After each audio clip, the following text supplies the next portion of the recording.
Welcome back to this week's edition of Honey from the Word.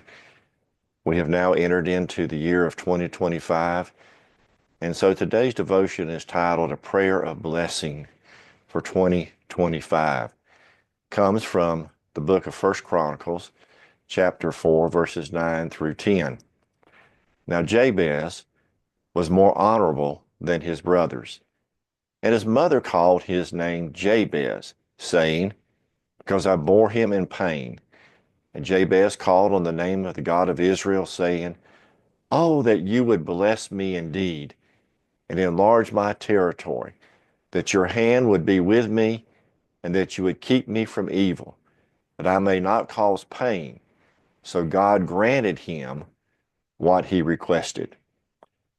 In First Chronicles, the book from which our text is taken, the first 9 chapters record a genealogy beginning with Adam and continuing to the time of King David. These genealogical listings are sometimes called the begats. They give a record of birth, maturity, marriage, and death. Not particularly inspiring reading, but the begats are usually skipped over rather quickly by most readers. But if we rush through them, we may miss one of the hidden gems in the Bible.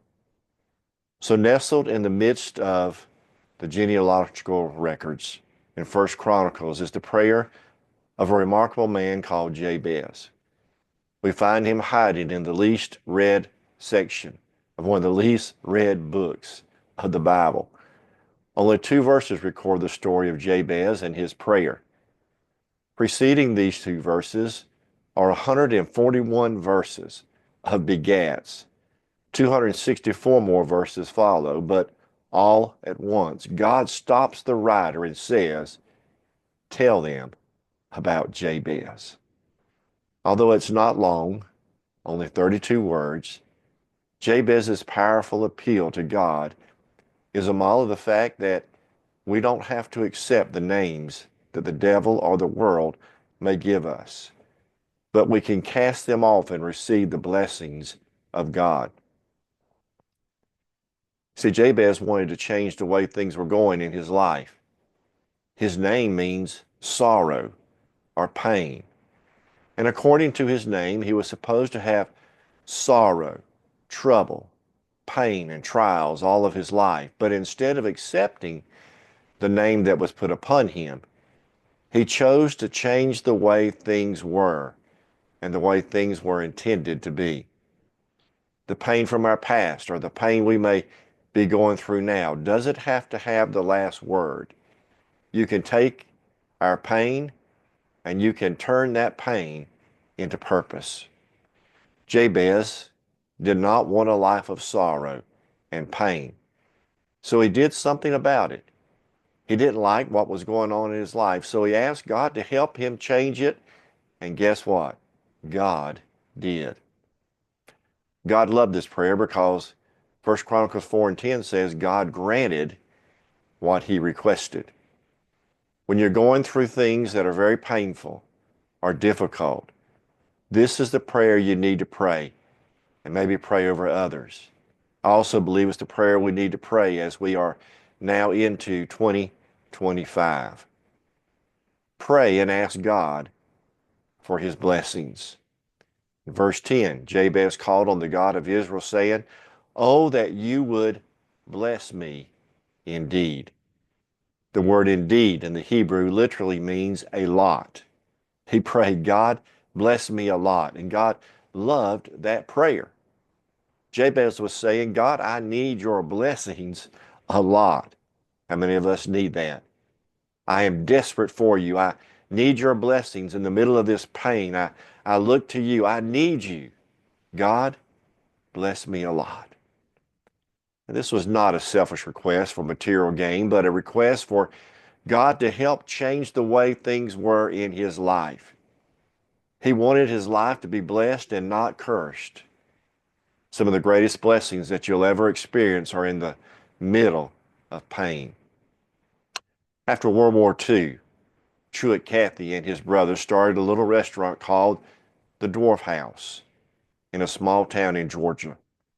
It was a little diner that never got out of the red, but tragedy then struck.